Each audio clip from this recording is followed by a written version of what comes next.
সম্পর্ক সবসময় আমাদের খুবই বন্ধুত্বপূর্ণ এবং সেই হিসাবে তিনি সবসময় আমাদের যেটা ইচ্ছা, আমাদের যেটা চাওয়া পাওয়া সেটাকে অলওয়েজ প্রাধান্য দিতেন।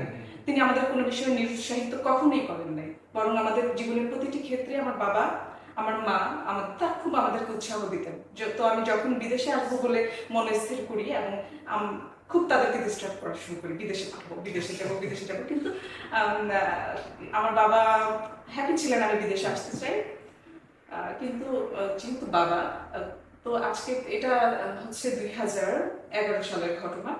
তো তিনি একটু শঙ্কিত ছিলেন যে আমার মেয়ে একা একা বিদেশে যাবে, আমি খুব দুশ্চিন্তায় থাকবো।